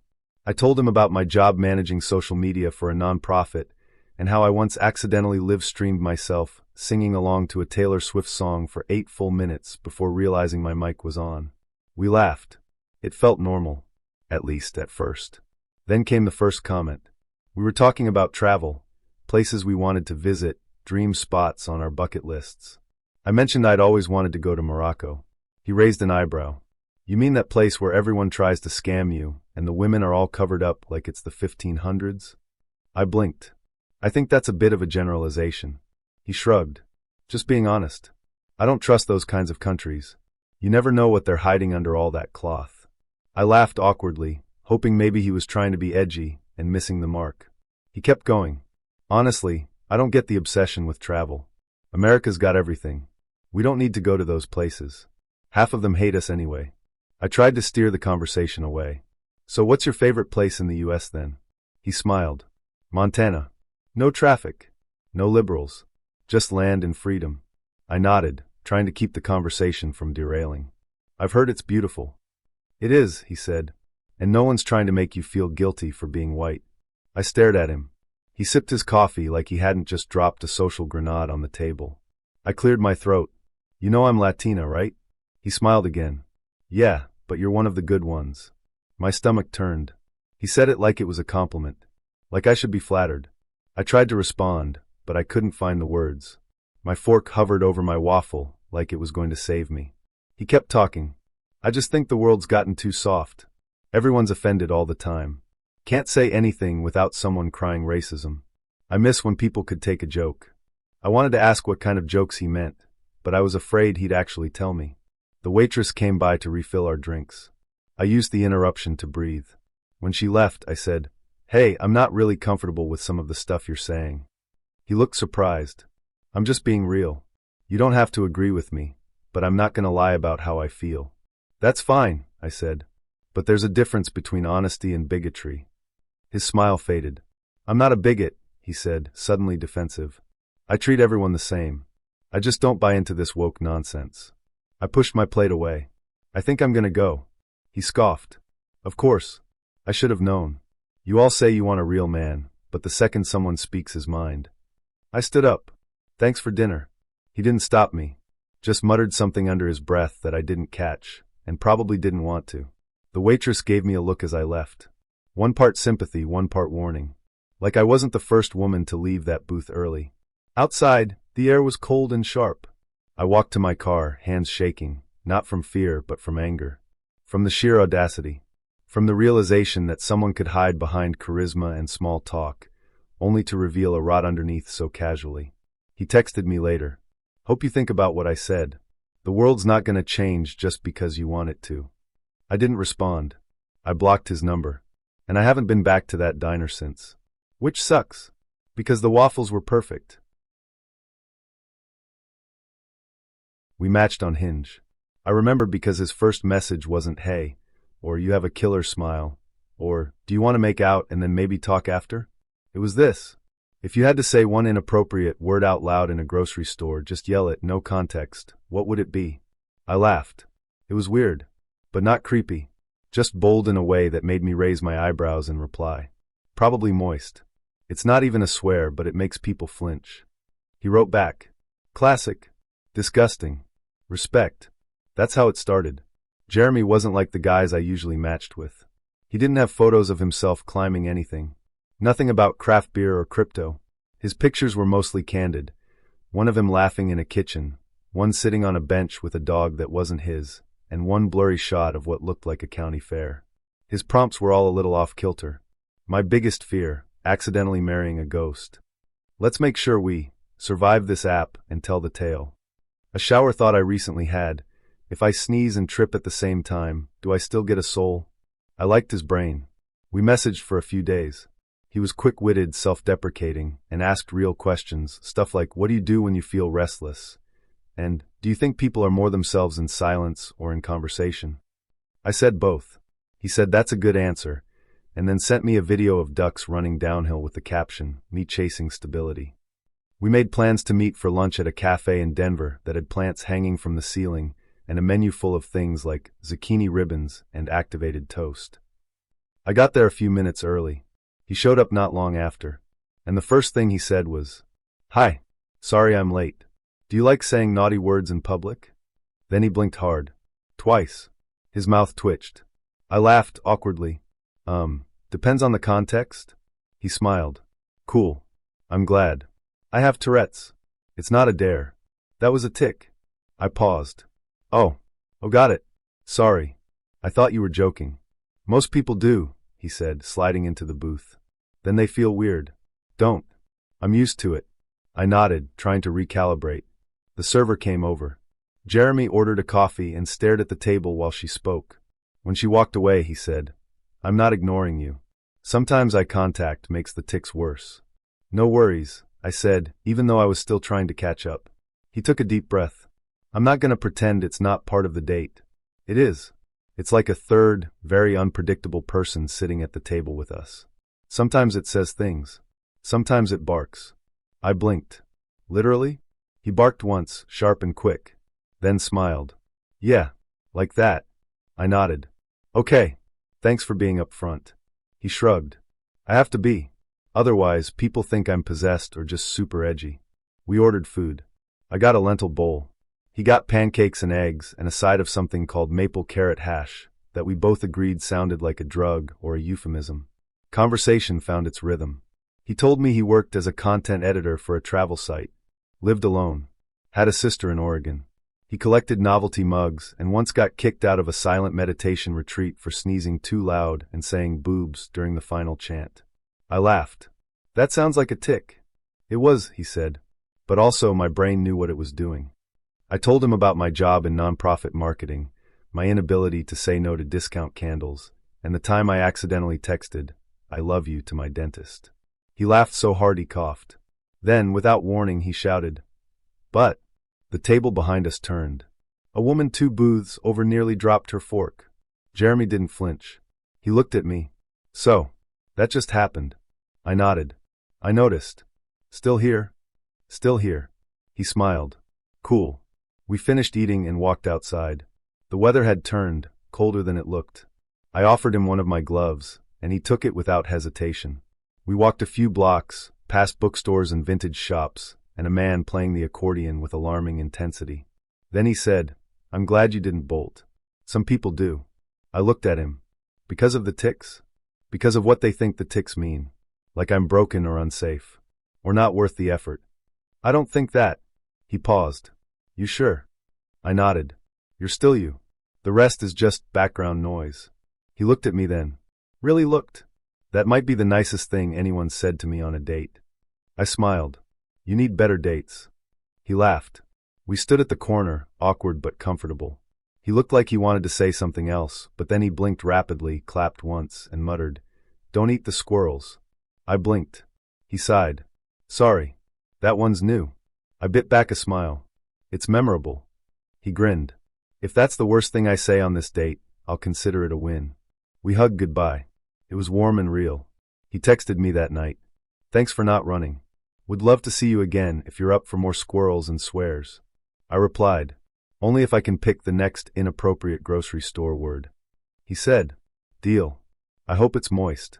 We went out again, and I stopped noticing the tics. Not because they went away, but because they weren't the most important part of the room anymore. He was. I was in sweatpants, eating cereal straight from the box, trying to convince myself that dating apps weren't just digital slot machines for the emotionally unwell. Everett's profile had stood out because it didn't include any shirtless gym selfies, fish, or the phrase partner in crime. Instead, it said, "Lover of laughter, hobbyist performer." I take silliness very seriously. I figured he was a theater guy, maybe a magician, or just another mildly quirky man who liked Monty Python a little too much. Eventually, I agreed to meet him for dinner. He picked the place, a sleek, upscale new American restaurant with dim lighting, modern art on the walls, and a wait list that suggested ambition. I was surprised by the choice. He didn't strike me as a fancy dinner guy, but I was curious. I got there early.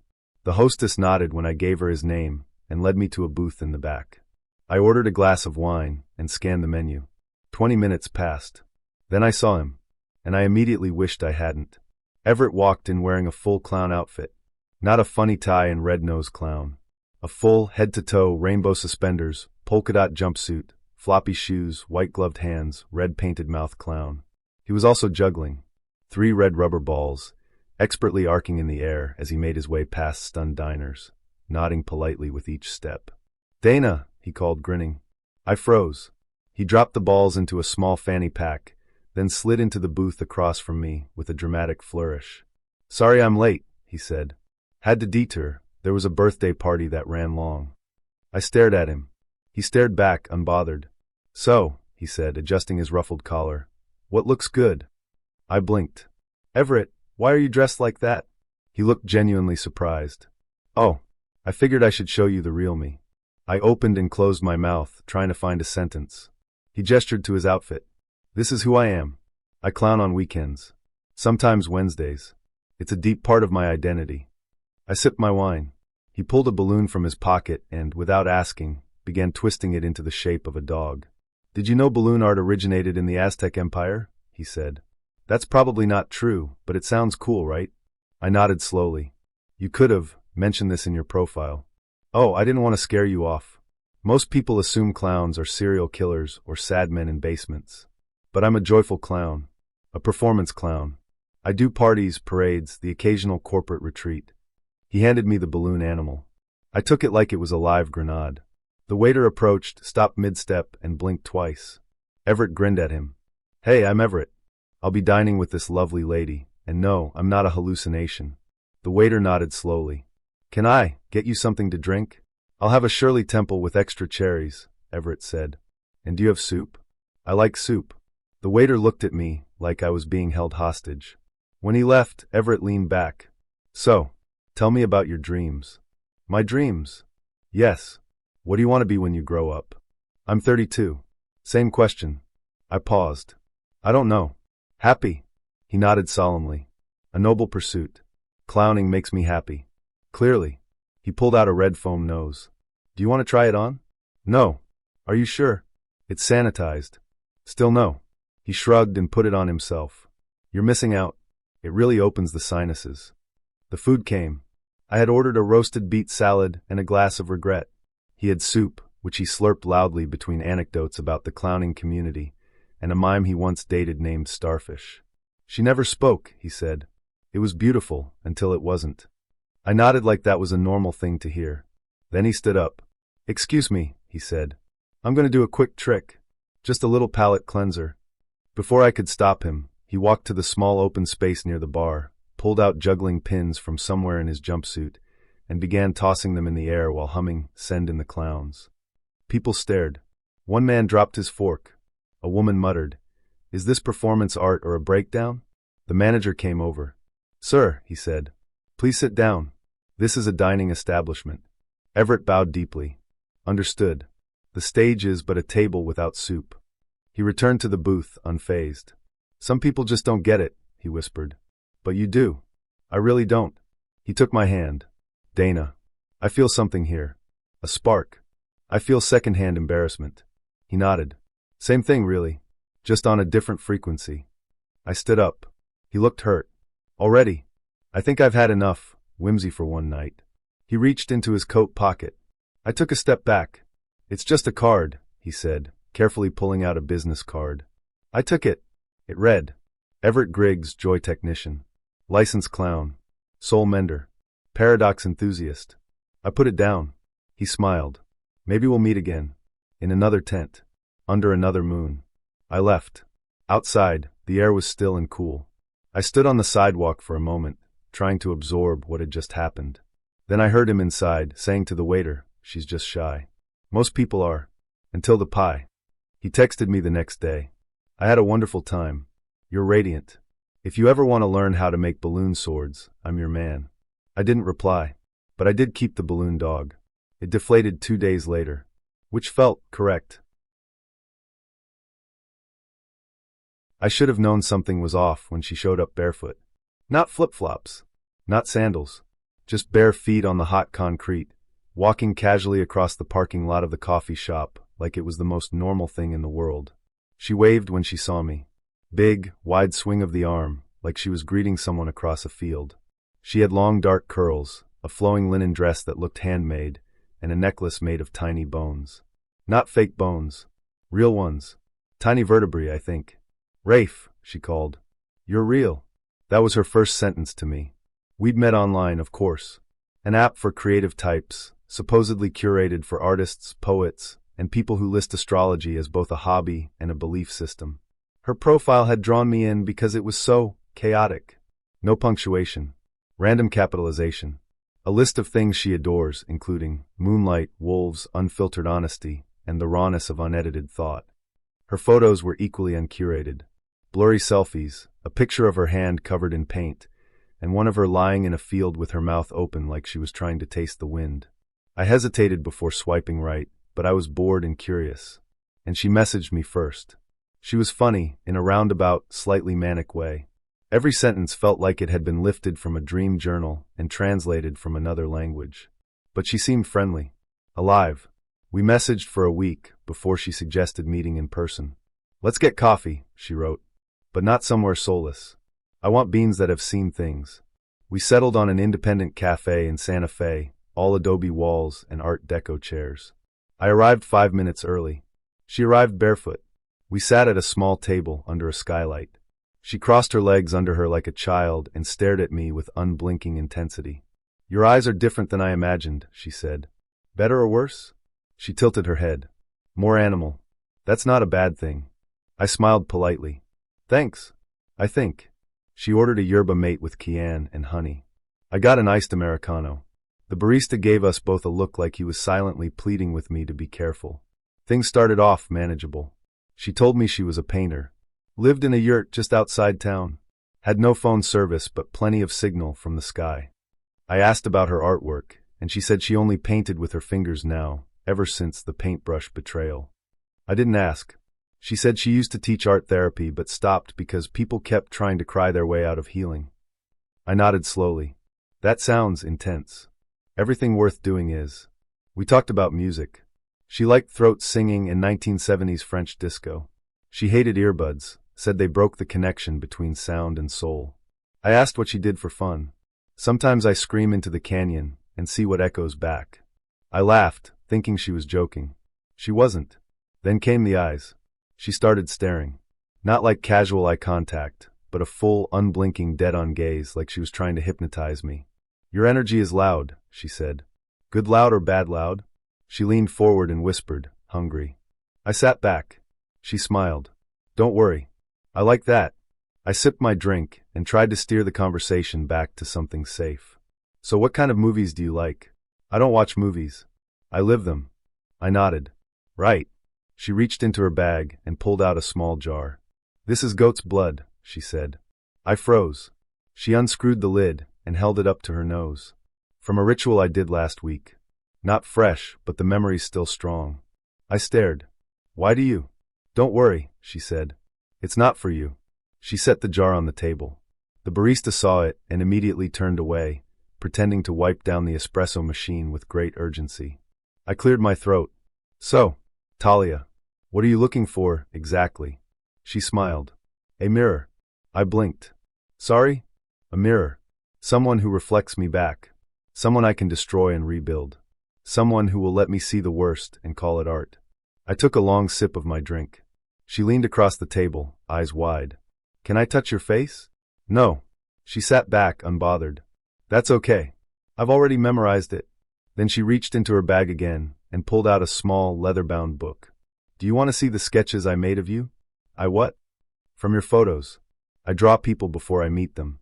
Helps me know if they're safe." I hesitated. "And am I?" She opened the notebook slowly. The drawings were rough, charcoal and ink. My face exaggerated. Eyes too large. Mouth small. In one I was crying black tears. In another, my face was split down the middle. "I dreamed that one," she said, pointing. I closed the book. Gently. "I think I should go." She tilted her head. "Already?" I stood. "Yeah. I have somewhere to be." She nodded slowly. "I understand. You're not ready." "For what?" She smiled. "The shadow work."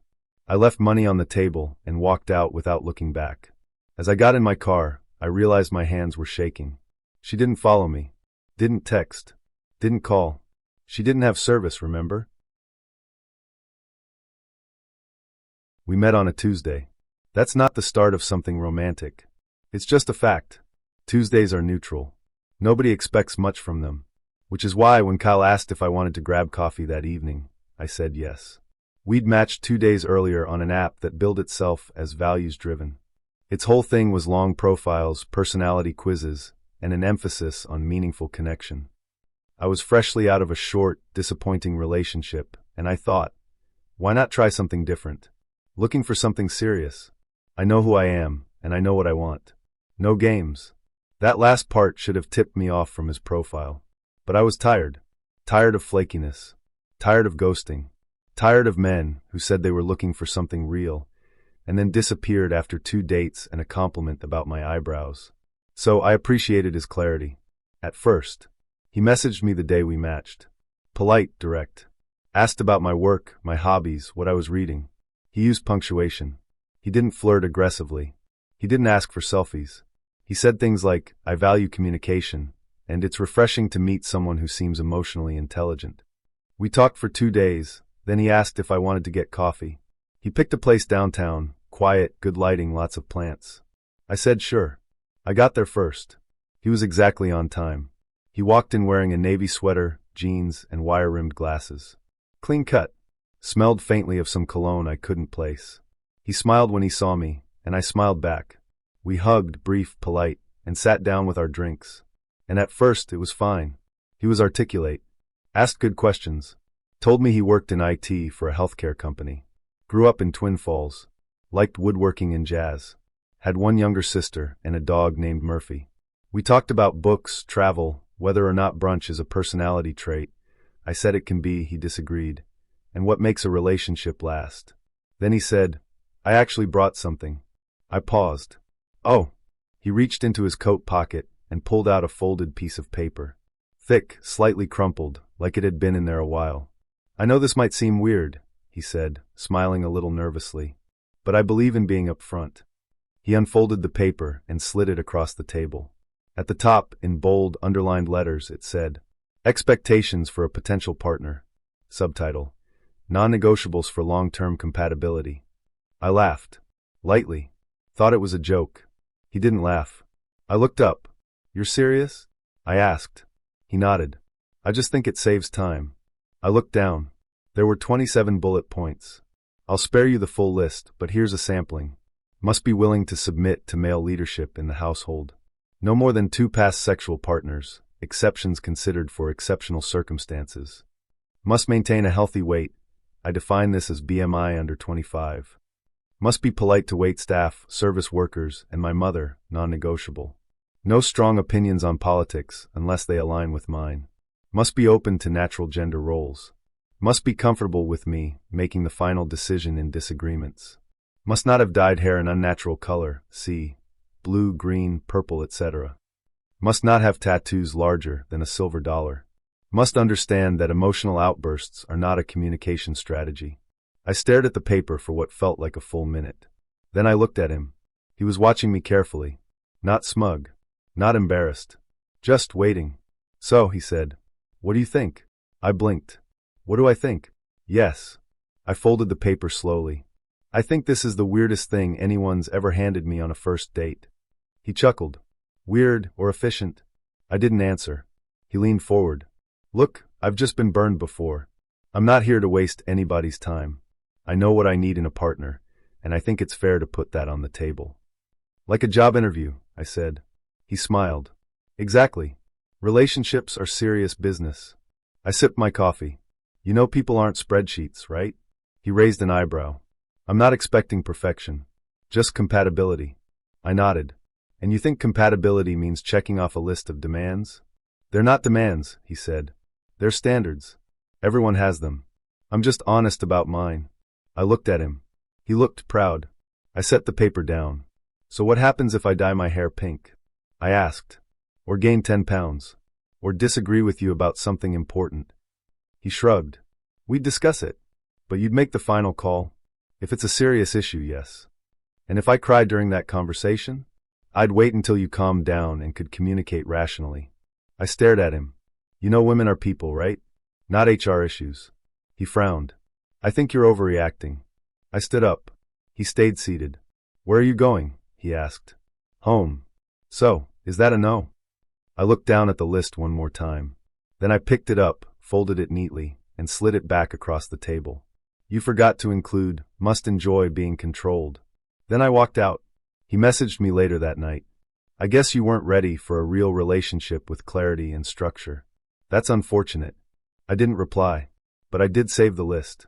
Because sometimes when my friends and I are drinking wine on a Friday night, we read it out loud and take turns guessing which bullet point was the biggest red flag. The current winner is no strong opinions unless they align with mine. Runner-up, must be willing to submit. I never saw Kyle again. Luckily. I've had bad dates before. I've been stood up. I've had someone cry during appetizers. Once, a woman asked if I'd be willing to get a matching tattoo with her if things went well. But none of that prepared me for Miranda and her ex-boyfriend, who was already sitting in the booth when I arrived. Let me explain. We matched on an app called Greenlight, a supposedly more authentic dating experience where you rate people based on their conversation quality, not just their photos. Miranda was one of the first people I actually looked forward to talking with. Her messages were smart, occasionally sarcastic, and refreshingly typo-free. She worked in interior design, loved old movies, and claimed she made the best carbonara on the eastern seaboard. We texted for a week. She suggested dinner. Picked the place, a cozy, dimly lit bistro downtown called Pine and Fig.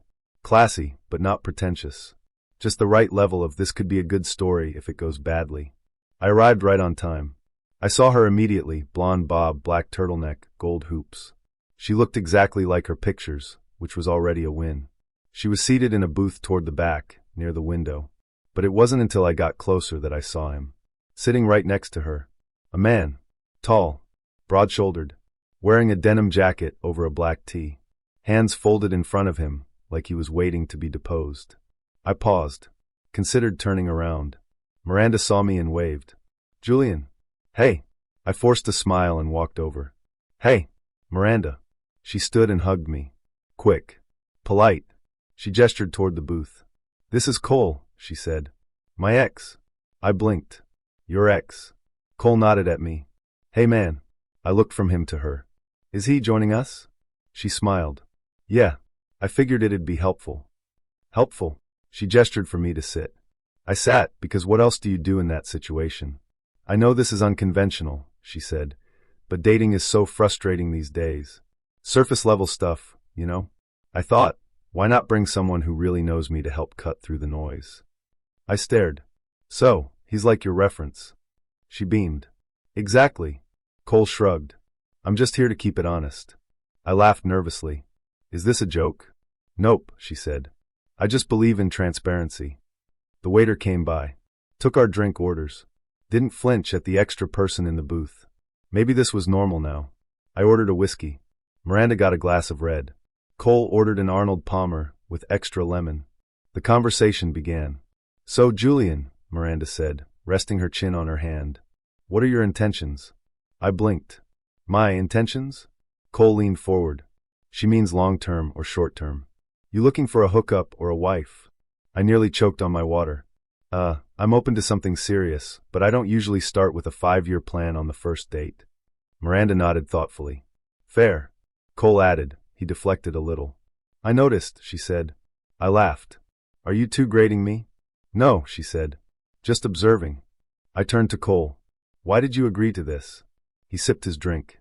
I still care about her, and I want her to find someone who gets her, and doesn't ghost after 3 dates like Todd did. She winced. Todd was a mistake.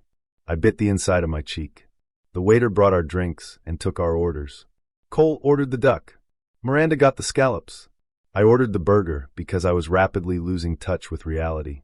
The interrogation continued. Miranda, how do you handle conflict? Cole, follow up. Do you shut down or lash out? Miranda, do you believe in soulmates? Cole, have you ever cheated? Miranda, how close are you to your mother? Cole, do you believe in therapy or do you think it's for weak people? I looked between them. Is this a date or a panel interview? Cole grinned. A little of both. Somewhere around the appetizers, Miranda excused herself to the restroom. Cole leaned in. She's a lot, he said. But she's worth it. If you can't handle this, better to leave now. I stared at him. Do you want her back? He looked genuinely surprised. No. We're done. I just don't want to watch her end up with someone who doesn't get how she works. She brought you to a first date. She values honesty. She also values weird power dynamics, apparently. He shrugged. No shame in walking away. It felt like a dare. Miranda returned. Sat down. Smiled like nothing had happened. How's it going? She asked. I was about to answer when Cole said, We were just talking about your tendency to overcorrect when you feel insecure. Miranda didn't flinch. Well, he should know. I laughed. Loudly. This is completely insane. Is it? She asked. Or is it just uncomfortable because it's new?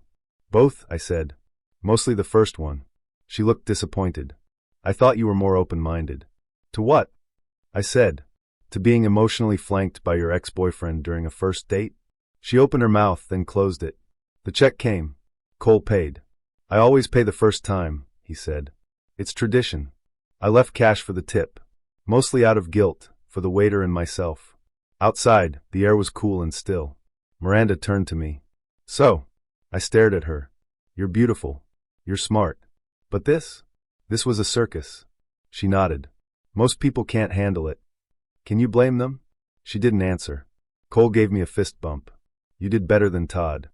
I didn't return it. I went home. She texted me that night. Thank you for being open. I hope you find what you're looking for. I didn't reply, but I did delete the app. And anytime someone says they're close with their ex, I ask how close. Then I ask again.